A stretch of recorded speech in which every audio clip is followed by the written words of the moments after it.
ఇప్పుడు ఒక మంచి పని చేస్తారు, మళ్ళీ తిట్లు తింటారు. అది ఉత్తమ్ కుమార్ రెడ్డికి ఆ, రేవంత్ రెడ్డికి అలవాటు అయిపోయింది. మొన్న అంత మంచిగా బనకచర్ల మీద ఒక అఖిలపక్ష కమిటీ పెట్టుకున్నారు. అది ఆ మీటింగ్ అయిపోయిన తర్వాత దాని గురించి మాట్లాడకుండా 2 గంటలు కేసీఆర్ తిట్టడం మొదలు పెట్టాడు. అంటే ఈ వైఖరి మారాలి. అది ఉత్తమ్ కుమార్ రెడ్డి కావచ్చు, రేవంత్ రెడ్డి కావచ్చు. ప్రతిపక్షం సపోర్ట్ తీసుకొని పక్క రాష్ట్రంతో ఆ వివాదాల పైన ఒక అవగాహనకు రావాల్సి ఉంటుంది తప్ప, ఇప్పుడు ఈయన మొదలు పెట్టాడు, ఈయన ఉంటాడా అండి ఈ వివాదాలన్నీ పరిష్కారం అయ్యేదాకా? రేవంత్ రెడ్డి ఆ సీట్లో ఉంటాడా? రేపు మళ్ళీ ఎలక్షన్లు వస్తాయి, మళ్ళీ కేసీఆర్ గారే రావచ్చు. అప్పుడేం మాట్లాడతాడు ఈయన? ఇప్పుడు నేను ఒక డిమాండ్ చేస్తున్నా. ఇవాళ దోచిపెట్టాడు కేసీఆర్ గారు అని చెప్పి ఏదో మీ దగ్గరనే స్క్రోలింగ్ చూశాను నేను. రికార్డ్స్ బయట పెట్టమనండి. తెలంగాణకు కేసీఆర్ ఏమన్యాయం చేసిండు, ఎందుకు ఆ హక్కులను దోచిపెట్టిండో రాతపూర్వకంగా ఇమ్మనండి. ప్రభుత్వం వాళ్ళదే కదా, రికార్డ్స్ అని వాళ్ళ దగ్గరనే ఉన్నాయి కదా. అంటే సమస్య పరిష్కారం చేయాలనే చిత్తశుద్ధి కనబడట్లేదు రేవంత్ రెడ్డి దగ్గర. ఇక్కడ విమర్శించాల్సింది ఆంధ్రను. పోతిరెడ్డిపాడు ద్వారా ఇష్టం వచ్చినట్టు నీళ్ళు తీసుకుపోతున్నారు. ఇప్పటికి కూడా ఇప్పుడు గత కొద్ది రోజుల నుంచి కూడా మనం చూసినట్టయితే నెల 15 రోజుల నుంచి రాయలసీమకు నీళ్ళని తరలిస్తా ఉంటే చోద్యం చూసుకుంటూ కూర్చొని మొన్న పోయి పంపులను ఆన్ చేశారు.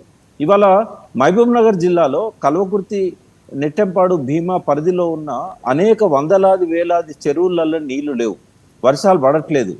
మరి 45 రోజుల నుంచి ఏం చేసిందండి? ఇవాళ పోయి కేంద్రం దగ్గర వాళ్ళు నీళ్ళని తీసుకుపోతున్నారు అని చెప్పి లెటర్లో ఎజెండాలో పెట్టారు. మరి 45 రోజుల నుంచి మీరెందుకు లిఫ్ట్ చేయట్లేదు? ఇప్పుడు వాళ్ళ నీళ్ళని ఎత్తుకపోతున్నప్పుడు మీరు పంపులను ఆన్ చేయొచ్చు కదా. కాళేశ్వరంలో నీళ్ళన్నీ గోదావరిలో కలిసి సముద్రంలో కలుస్తున్నాయి కదా.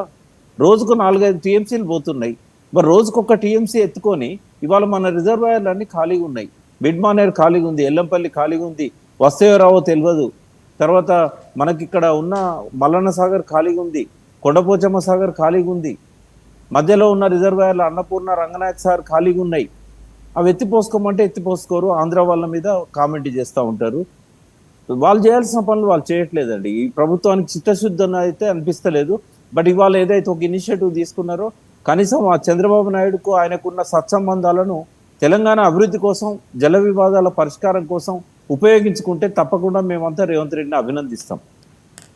యా సార్, మరి మీరు అంటున్నారు ఓకే, దీంట్లో కాంగ్రెస్ ప్రభుత్వం ప్రధానంగా ఆరోపించేది ఏదంటే కృష్ణా నది నీటి వినియోగంలో తెలంగాణకి కేవలం 200 టీఎంసీల నీటి వినియోగానికి మాత్రమే అప్పుడున్న ముఖ్యమంత్రి కేసీఆర్ ఒప్పుకున్నారు. సో దాంతో ఆయన తెలంగాణకు అన్యాయం చేశారు. వాస్తవానికి మనకు 500 టీఎంసీలు పైగా రావాల్సి ఉండే.